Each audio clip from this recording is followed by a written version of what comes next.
Welcome back to my channel viewers. आपके exam को अब काफ़ी समय नहीं रह गया है सीटेट के एग्ज़ाम को। अगर आपका एग्ज़ाम 5 जुलाई को होता है तो मैं ईवीएस के इम्पॉर्टेंट क्वेश्चन की सीरीज़ लेके आई हूँ। 150 प्लस क्वेश्चंस हम लोग करेंगे। ये बहुत ही इम्पॉर्टेंट क्वेश्चंस हैं ईवीएस के सीटेट के एग्ज़ाम के पॉइंट ऑफ व्यू से। इस एग्ज़ाम से पहले ज़रूर लगा के जाएं। अगर आपको अच्छे स्कोर करने हैं तो इसको ज़रूर लगाएं। तो चलिए स्टार्ट करते हैं। यहाँ पे जो मैंने क्वेश्चन लिया है, सबसे पहला यहाँ पे जो क्वेश्चन लिया है, झूम खेती में अपनाई जाने वाली पद्धति के विषय में नीचे दिए गए कथनों पर विचार कीजिए। सबसे पहले हम लोग जानते हैं झूम खेती होता क्या है। देखिए, झूम खेती एक फसल को काटने के बाद ज़मीन को कई वर्षों तक खाली छोड़ देते हैं और उसमें जो झाड़ घास उग जाती हैं उसे उखाड़ते नहीं हैं बल्कि काट कर जला देते हैं। उसकी राख ज़मीन को उपजाऊ बनाती है। खेती बोने के लिए ज़मीन को जोतते नहीं हैं बल्कि हल्का हल्का खोद देते हैं। तो इसमें हम लोग से क्या पूछा गया है कि इसमें जो नीचे दिए हैं कथन, इनमें से क्या सही है। एक फसल प्राप्त करने यानी कि कटने के बाद ज़मीन को कुछ साल तक ऐसे ही छोड़ देते हैं। सेकंड है, इस जगह को बांस या खरपतवार यानी कि वीड्स इंग्लिश में, जिसे इंग्लिश में बोले तो उग आता है, उसे उखाड़ कर जला देते हैं। खरपतवार आदि को जलाने पर प्राप्त राख खाद की तरह प्रयोग में लाते हैं। फोर्थ है, जब इस ज़मीन में खेती की जाती है तो बीज छिड़कने से पहले इसे गहरा जोता जाता है। यहाँ पे ऑप्शन दिया है हम लोग को केवल ए और डी। ए तो है पर डी नहीं है।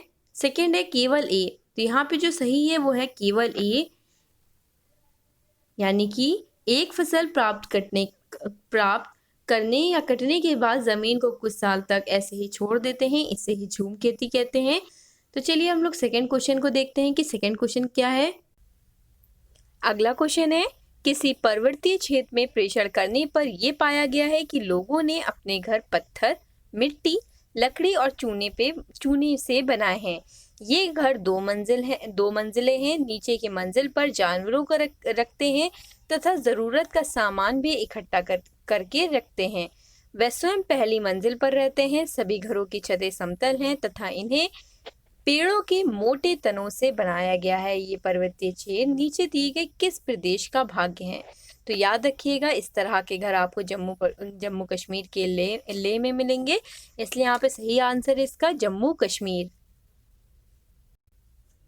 अगला जो क्वेश्चन है वो है, आदिवासी हजारों साल पहले से कांसा की चीजें बनाते आए हैं। आज भी हमारे घरों में कांसा का उपयोग होता है। कांसा के विषय में निम्नलिखित में से सबसे सही कथन चुनिए। तो याद रखिए, जो कांसा है वो एक मिश्र धातु है जो कि तांबे और टिन का मिश्रण है। तांबे यानी कि कॉपर और टिन का मिश्रण है। तो यहाँ पे ऑप्शन देखते हैं।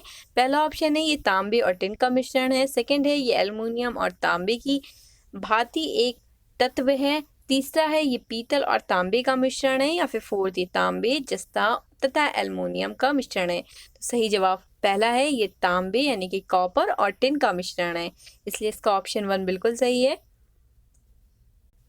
अगला जो क्वेश्चन है ये बहुत ही इंपॉर्टेंट है, मोस्ट इंपॉर्टेंट है।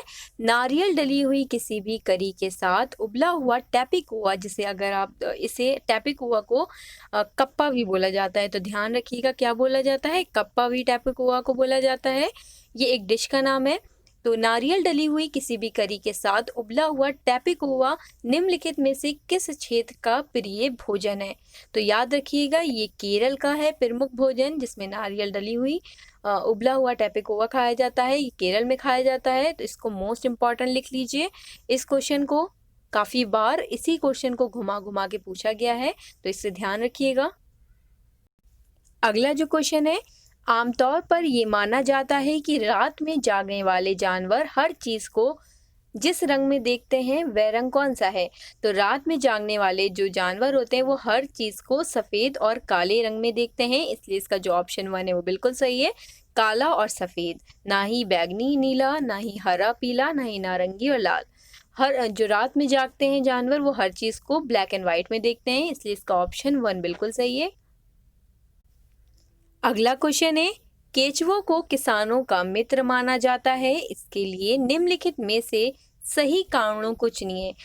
जो अर्थवॉर्म्स होते हैं, केचुए होते हैं और माइक्रो ऑर्गेनिजम्स होते हैं, उनको फार्मर्स का फ्रेंड माना जाता है, किसानों का मित्र कहा जाता है। क्यों कहा जाता है उसको यहाँ पे ऑप्शन दिए हैं, चुनिए क्या सही है, क्या कारण है जिस वजह से इन्हें मित्र कहा जाता है। पहला है केचुए मृत पत्तियों यानी कि जो डेड प्लांट्स और लीव्स होते हैं, पौधे होते हैं और जो पत्तियां होती हैं उनको खाते हैं तथा इनके मल से ज़मीन उपजाऊ बनती है। उसके बाद सेकेंड है केचुए खरपतवार खाते हैं जिससे मुख्य फसल की रक्षा होती है। या फिर तीसरा, केचुए ज़मीन में छेद बनाते हैं जिससे ज़मीन पोली हो जाती है। या फिर चौथा, केचुओं द्वारा बनाए गए छेदों से ज़मीन को आसानी से हवा और पानी मिल जाती है। अब समझिए जो केचुए होते हैं वो क्या करते हैं, वो जो भी डेड एनिमल्स होते हैं या जो पत्तियां होती हैं उनको खाते हैं। उसको खाने से क्या होता है, वो जो मल करते हैं उससे उपजाऊ होती है खेती, और इससे केचुए जो होते हैं वो खोदते खोदते ज़मीन में चले जाते हैं जिससे जो ज़मीन होती है वो पोली हो जाती है। वो मिट्टी को अलटते पलटते रहते हैं जिससे जो नीचे की न्यूट्रिएंट्स होते हैं वो ऊपर आते जाते हैं और पेड़ उसे अवशोषित करके उसके पेड़ की जो ग्रोथ होती है वो अच्छी हो जाती है। केचुए द्वारा जो बनाए गए जो छेद होते हैं, जो वो लोग मिट्टी में रहते हैं तो छेद करते रहते हैं, तो उससे ज़मीन को आसानी से हवा और पानी मिल जाता है। तो यहाँ पे ऑप्शन ए भी सही था, बी गलत था, क्योंकि वो खरपतवार नहीं खाते हैं इसलिए वो ऑप्शन गलत था। तो ए सही है, सी सही है, डी सही है। तो यहाँ पे जो ऑप्शन दिया है वो है फोर्थ, ए सी डी, यानी कि ऑप्शन फोर्थ बिल्कुल सही है। अगला क्वेश्चन है, हमारे देश के मानचित्र में झारखंड कहाँ स्थित है। पहला ऑप्शन दिया है छत्तीसगढ़ के दक्षिण पूर्व में, सेकंड है उत्तर प्रदेश के पश्चिम में, या फिर थर्ड है पश्चिम बंगाल के पूर्व में, या फिर फोर्थ है उड़ीसा के उड़ीसा के उत्तर में, यानी कि जो ऊपर की ओर। इसका सही जवाब है ऑप्शन फोर, उड़ीसा के उत्तर में। अगर आपने मेरी मैप वाली वीडियो नहीं देखी है तो आप उसे देख लीजिए, मेरे चैनल पे आपको मिल जाएगी। उससे आपको हर राज्य के बारे में पता चल जाएगा कि किधर से कहाँ क्या पड़ता है। अगला क्वेश्चन है, निम्नलिखित में से पेट्रोलियम से क्या प्राप्त होता है। पेट्रोलियम को हम लोग क्रूड ऑयल कहते हैं। ये काले रंग का होता है, गाढ़ा लिक्विड होता है। इसको जब वो फ्रैक्शनल डिस्टिलेशन की जो विधि होती है, मेथड के द्वारा इसको हम लोग इससे क्या क्या निकालते हैं, इससे केरोसिन मिलता है, हम लोग को पेट्रोल मिलता है, डीजल मिलता है, प्राकृतिक गैस भी मिलती है, वैसलीन, तारकोल, ग्रीस तथा मोम। इतनी सारी चीज़ें हम लोगों को इस क्रूड ऑयल से प्राप्त होता है फ्रैक्शनल डिस्टिलेशन के प्रोसेस से। तो यानी कि डीजल भी मिलता है, ग्रीस भी और मोम भी, लेकिन कोयला नहीं प्राप्त होता है पेट्रोलियम से। इसलिए यहाँ पे ऑप्शन वन सही होगा, क्योंकि इसमें क्या पूछा है, पेट्रोलियम से क्या प्राप्त नहीं होता है, यानी कि कोयला। अगला क्वेश्चन है, निम्नलिखित राज्यों के समूहों में से किस एक समूह के समुद्र तट अरब सागर पर स्थित हैं। तो आप जानते हैं कि भारत में पश्चिम समुद्र तट को अरब सागर के तट के रूप में जाना जाता है, जिसके किनारे पर गुजरात पड़ता है, महाराष्ट्र पड़ता है, कर्नाटक पड़ता है, केरल पड़ता है तथा गोवा भी उसी साइड पड़ता है। जबकि जो भारत का पूर्वी तट होता है जिसे बंगाल की खाड़ी के रूप में जाना जाता है, जिसके किनारे क्या क्या पड़ता है, पश्चिम बंगाल पड़ता है, तमिलनाडु पड़ता है, आंध्र प्रदेश और उड़ीसा और भी राज्य पड़ते हैं। तो यहाँ पे हम लोग से क्या पूछा गया है, यहाँ पे हम लोगों से पूछा गया है सब अरब सागर तट पे जो स्थित हैं, यानी कि यहाँ पे जो दिया हुआ है सेकेंड ऑप्शन, कर्नाटक, केरल, गुजरात, ये सभी कहाँ पड़ते हैं, अरब सागर के साइड पड़ते हैं। इसलिए यहाँ पे ऑप्शन टू सही है। अगला क्वेश्चन है, नीचे दिए गए शहरों में से किस एक में रेत के पहाड़ जिन्हें रेत के टीले कहा जाता है पाए जाते हैं। लिखा है काबुल में, थम्पू में, अबू धाबी में, या फिर बर्लिन में। तो रेत के टीले कहाँ पाए जाते हैं, अबू धाबी में पाए जाते हैं। वहाँ पे बहुत गर्मी पड़ती है, इसलिए वहाँ पे आपको रेत ही रेत नज़र आएगी। वहाँ पेट्रोल बहुत ही सस्ता होता है। 2-3 पॉइंट है अबू धाबी के बारे में, उसे याद रखिएगा। वहाँ पेट्रोल बहुत ही सस्ता इसलिए होता है क्योंकि वहाँ पेट्रोल बहुत ज़्यादा मिलता है, बहुत ज़्यादा तादाद में मिलता है। वहाँ गर्मी भी बहुत पड़ती है, रेत के बड़े बड़े टीले होते हैं, तो इसलिए रेत के टीले कहाँ जाता है, किसे कहा जाता है, तो याद रखिएगा अबू धाबी, यानी कि ऑप्शन 3 अबू धाबी को। अगला क्वेश्चन है, हम सभी पुराने कुओं को देखते हैं जो अब सूख गए हैं। हमारे बुजुर्ग ये कहते हैं कि अब से लगभग 25 से 30 साल पहले इन कुओं में काफी पानी था, परंतु अब ये पूरी तरह सूख गए हैं। निम्नलिखित में से कुओं के सूखने के संभावित सही कारणों को चुनिए। यानी कि इसमें कुछ आपको वो दिए हैं कारण, तो सही कारण को चुनना है। पहला दिया है, जिन झीलों तालाबों में वर्षा का पानी इकट्ठा होता था अब वहां नहीं है। सेकंड है, पेड़ों कुओं और आसपास के क्षेत्रों की जमीन अब कोलतार सीमेंट से ढक गई है। थर्ड है, कुओं का कोई उपयोग नहीं करता क्योंकि हर घर में टोटियां लगी हैं। या फिर फोर्थ, भूमिगत पानी को खींचने के लिए कई विद्युत मोटर चालित पंप लग गए हैं। ये बात भी सही है, अब तो मोटर लगा दिए गए हैं जिससे कि ज़मीन का पानी काफ़ी तेज़ी से ऊपर आ जाता है। और ये भी कारण है, पेड़ कुएं और आसपास के क्षेत्रों में ज़मीन जो है वो अब सीमेंट की हो गई है, पक्की हो गई है, इसलिए जो बरसात का पानी है वो ज़मीन में नहीं जा पाता है। फर्स्ट ऑप्शन जो दिया है, जिन झील तालाबों में वर्षा का पानी इकट्ठा होता था अब वहाँ नहीं है, यानी कि इसका ऑप्शन 1 भी सही दिया है, ऑप्शन बी भी सही दिया है, ऑप्शन डी भी सही दिया है, लेकिन सी गलत दिया है। तो यहाँ पे कौन सा ऑप्शन है? ऑप्शन 1 बिल्कुल सही है, ए बी डी। अगला क्वेश्चन है, निम्नलिखित में से त्योहारों के उस समूह को चुनिए जिन्हें पूर्णिमा को मनाया जाता है। पहला है दीपावली, महाशिवरात्रि, गुरु नानक जयंती। सेकंड है दीपावली, गुरु नानक जयंती और रक्षाबंधन। या फिर थर्ड, होली, महाशिवरात्रि, बुद्ध जयंती। या फिर फोर्थ, होली, रक्षाबंधन, गुरु नानक और जयंती। होली, रक्षाबंधन तथा गुरु नानक जन्म दिवस जयंती पूर्णिमा के दिन मनाई जाने वाले त्योहार हैं। पूर्णिमा की रात को पूरा चांद आसमान में दिखाई देता है और इस रात अन्य रातों की अपेक्षा ज़्यादा रोशनी होती है, जबकि दीपावली अमावस्या को मनाई जाती है। यहाँ पे जो ऑप्शन फोर्थ है वो बिल्कुल सही है, होली, रक्षाबंधन, गुरु नानक जयंती। अगला क्वेश्चन है, निम्नलिखित में से कौन से राज्य जम्मू कश्मीर के पड़ोसी राज्य हैं? पहला है हिमाचल प्रदेश, उत्तराखंड। या फिर सेकंड, हिमाचल प्रदेश, पंजाब। या फिर थर्ड, हिमाचल प्रदेश, उत्तर प्रदेश। या फिर फोर्थ, उत्तराखंड, राजस्थान। तो इसका सही जवाब है सेकंड, हिमाचल प्रदेश, पंजाब जम्मू कश्मीर के पड़ोसी राज्य हैं।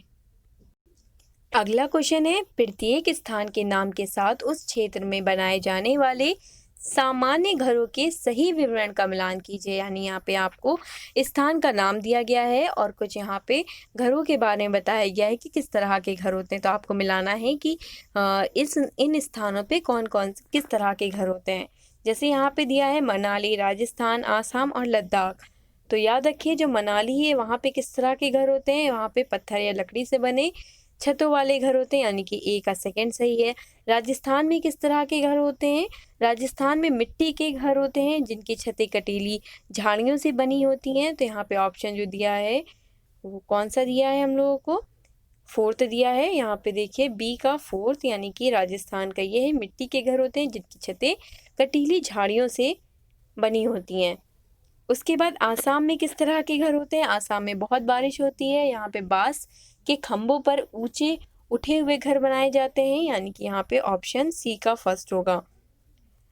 फोर्थ है लद्दाख। तो लद्दाख में किस तरह के घर होते हैं? लद्दाख में पत्थर के बने घर होते हैं जिनके फर्श और छतें लकड़ी से बनी होती हैं, यानी कि यहाँ पे जो ऑप्शन दिया है आपको फिफ्थ, लद्दाख का कौन सा होगा? फिफ्थ।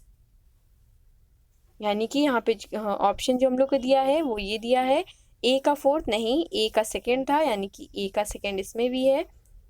बी का फोर्थ, फिफ्थ नहीं फोर्थ, यानी कि ऑप्शन 3, ए का सेकंड था, बी का फोर्थ, सी का पहला, डी का फिफ्थ, यानी कि ऑप्शन सी इसका बिल्कुल सही है। अगला क्वेश्चन है, पशुओं की त्वचा पर विविध पैटर्न, यानी कि आपने देखा है कि जैसे कि शेर है, उसकी जो डिज़ाइन होती है, उसकी खाल होती है वो अलग तरह की होती है, उसी तरह अलग अलग जानवरों पे अलग अलग तरह की डिज़ाइन होती है। तो ये किस कारण होती है? तो यहाँ पे पहला ऑप्शन दिया है उस जलवायु के कारण होती है जिसमें वह रहते हैं। या फिर सेकेंड दिया है उनकी शारीरिक शक्ति को इंगित करती हैं। या फिर थर्ड है परावर्तित प्रकाश के कारण होते हैं। या फिर फोर्थ, उनकी त्वचा पर बालों के कारण होते हैं, जो कि बिल्कुल सही जवाब है। जो जानवर होते हैं उनकी खाल पर डिज़ाइन उनके शरीर पर बाल होने के कारण होते हैं। अगर बाल नहीं होंगे ना ही रंग होगा और ना ही कोई डिज़ाइन होगी। इसलिए यहाँ पे जो ऑप्शन 4 है वो बिल्कुल सही है। अगला क्वेश्चन है, निम्नलिखित में से मच्छरों द्वारा फैलने वाले रोगों का समुच्चय कौन सा है? यानी कि मच्छर के द्वारा जो बीमारियां होती हैं वो कौन कौन सी होती हैं? पहला है मियादी बुखार, हैजा, चिकनगुनिया। सेकंड है मलेरिया, HIV एड्स, डेंगू। या फिर थर्ड है HIV एड्स, हैजा, डेंगू। या फिर फोर्थ डेंगू, मलेरिया, चिकनगुनिया। यानी कि जो ऑप्शन 4 है वो बिल्कुल सही है। मच्छरों के द्वारा डेंगू भी होता है, मलेरिया भी होती है और चिकनगुनिया भी होता है। अगला जो क्वेश्चन है, नीचे दिए गए खाद्य पदार्थों के किस समुच्चय में लोहा तत्व प्रचुर मात्रा में होता है? यानी कि आयरन किस फूड में पाया जाता है? इसमें से कौन सा ऐसा सेट है जिसमें आयरन मिलता है? पहला है आंवला पालक गुड़, दूसरा है आंवला पालक आलू, तीसरा है आंवला आलू टमाटर, चौथा है बंद गोभी भिंडी गुड़।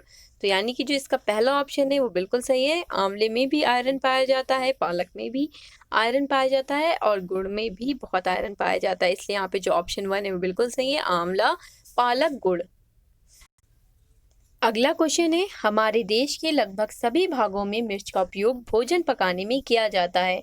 हमारे देश में मिर्च को लाने वाले व्यवसायी आए थे। कहाँ से आए थे? पूछा है अफगानिस्तान से, दक्षिण अमेरिका से, ऑस्ट्रेलिया से या उज्बेकिस्तान से। तो आप ध्यान रखिएगा, जो हरी मिर्च है, टमाटर है, आलू है, मूंगफली है, अमरूद है, साउथ अमेरिका के बीच है। तो यहाँ पे कौन सा ऑप्शन दिया है? ऑप्शन 2 दिया है, दक्षिण अमेरिका से। यानी कि सेकंड ऑप्शन सही है। उसी तरह यूरोप से आने वाले जो बीज थे वो कौन कौन से? बंद गोभी, मटर है तो और भिंडी है, जैसे कि कॉफ़ी बीन्स है, वो कहाँ से आई है? वो अफ्रीका से आए थे। तो कुछ जो नाम है उनको ध्यान में रखिए कि कहाँ से क्या क्या चीज़ें आई हैं। अगला क्वेश्चन है, किसी पशु के विषय में नीचे दिए गए विवरण को पढ़िए और उस पशु को पहचानिए। यहाँ पे आपको कुछ दिया हुआ है विवरण, उसको पढ़िए और पहचानिए। इनमें से ये जो 4 ऑप्शन दिए हैं इनमें से ये कौन सा है? ये भालू जैसा दिखता है परंतु भालू नहीं है। ये दिन के लगभग 17 घंटे वृक्षों की शाखाओं से उल्टे लटक कर सोता है। ये जिस वृक्ष पर रहता है उसी की पत्तियां खाता है। ये लगभग 40 वर्षों तक जीवित रहता है। तो आपने अगर नहीं पढ़ा है तो ये कौन सा होता है? ये स्लोथ होता है। तो स्लोथ के बारे में क्या होता है? ये भालू जैसा दिखता है पर ये भालू नहीं होता है। ये दिन में कितना सोता है? तकरीबन 17 से 18 घंटे पेड़ों से उल्टे सिर लटक कर मस्ती से सोते हैं। ये जिस पेड़ पर रहते हैं उसी के पत्तियां खाकर पलते हैं। लगभग 40 वर्ष के अपने पूरे जीवन में ये लगभग 8 पेड़ों पर घूमते हैं। ये सप्ताह में एक बार ही शौच करने पेड़ों से नीचे उतरते हैं। ये एक पेड़ पर लगभग कितने साल रहते हैं? 5 वर्ष तक रहते हैं। तो ये स्लॉथ के बारे में कुछ था, इसको ध्यान रखिएगा। अगला क्वेश्चन है, नीचे दिए गए जीवों के समूह में से किनकी दृष्टि श्रेष्ठ होती है तथा वे मनुष्य की तुलना में 4 गुनी अधिक दूर से वस्तु को देख सकते हैं? पहला है बाघ, तेंदुआ, सांड, दूसरा है सांप, रेशम का कीड़ा, छिपकली या फिर थर्ड है चील, गरुड़, गिद्ध या फिर फोर्थ मधुमक्खी, मच्छर, तितली। तो इसका ऑप्शन थर्ड सही है। अब देखिए जो अगला क्वेश्चन है वो फिर से किस तरह से रिपीट हुआ है। अभी आपने झूम खेती के बारे में पढ़ा है, अब उसी को किस तरह से इन्होंने दूसरे ढंग से दिया है। देखिए यहाँ पे लिखा है, नीचे दिए गए खेती करने के विवरण को पढ़िए और इस ढंग की पहचान कीजिए। क्या दिया है? एक फसल को काटने के पश्चात खेत को कुछ वर्षों के लिए खाली छोड़ दिया जाता है, उसमें कुछ भी नहीं उगाया जाता है। इस भूमि में बांस या अन्य खरपतवार जो भी कुछ उग आता है उसे उखाड़ा नहीं जाता, काट कर जला दिया जाता है। ये राख भूमि को उर्वरक बनाती है। जब ये भूमि खेती के लिए तैयार हो जाती है तब उसे हल्का सा खोदा जाता है। भूमि को जोता नहीं जाता है, उस पर बीज छिड़क दिए जाते हैं। तो ये कौन सी है? ये अभी हम लोगों ने पढ़ा, झूम खेती। यानी कि इसका ऑप्शन सेकंड सही है। अगला क्वेश्चन है, मानवों के पेट में अमाशय रस की प्रकृति कैसी होती है? इन्होंने पूछा है। वो भोजन के पाचन में सहायता करती है। तो याद रखिएगा जो अमाशय रस होती है उसका नेचर किस तरह होता है? वो एसिडिक होता है। यानी कि जो यहाँ पे थर्ड ऑप्शन दिया है अम्लीय, वो बिल्कुल सही है, अम्लीय होता है। एसिडिक होता है। अगला क्वेश्चन है, कर्णम मलेश्वरी के विषय में नीचे दिए गए कथनों पर विचार कीजिए। तो सबसे पहले हम लोग जानते हैं कि कर्णम मलेश्वरी के बारे में कि ये क्या थी, कहाँ की रहने वाली थी। तो जो कर्णम मलेश्वरी थी वो एक वेट लिफ्टर थी। ये आंध्र प्रदेश की रहने वाली थी। इनके पापा पुलिस में हवलदार हैं। जब ये 12 वर्ष की थी तभी से वजन उठाने का अभ्यास करने लगी थी। एक बार में कितना किलो वजन उठाती हैं? 130 किलो वजन उठा लेती हैं। कर्णम ने भारत के बाहर यानी कि इंटरनेशनल 29 मेडल जीते हैं। उनकी 4 बहनें भी रोज वजन उठाने का अभ्यास करती हैं। इतना आप याद रखिएगा।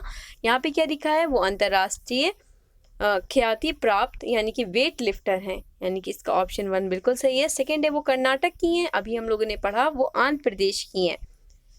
थर्ड है उसने अपने नाम से रिकॉर्ड बनाए हैं, वो 130 किलोग्राम तक का भार उठा सकती थी। बिल्कुल सही बात है। अगला है जब वो 12 वर्ष की थी तभी से वो भार उठाने का अभ्यास करने लगी थी, यानी कि इसका 4th ऑप्शन भी सही है, 3rd ऑप्शन भी सही है और 1st ऑप्शन भी सही है, लेकिन 2nd ऑप्शन गलत है, वो आंध्र प्रदेश के रहने वाली थी। तो यहाँ पे कौन सा है इसमें? 1st, 3rd, 4th यहाँ पे दिया हुआ है। 2nd है 1st, 3rd, 4th, जो बिल्कुल सही जवाब है। इस वीडियो में हम लोग आज इतने ही क्वेश्चन सॉल्व करेंगे। इसके आगे क्वेश्चंस हम लोग अगली वाली वीडियो में सॉल्व करेंगे। अगर ये वीडियो आपके लिए हेल्पफुल रही हो, आपको अच्छी लगी हो, तो प्लीज़ इसे लाइक करें, ज़्यादा से ज़्यादा शेयर करें और मेरे चैनल को सब्सक्राइब करें।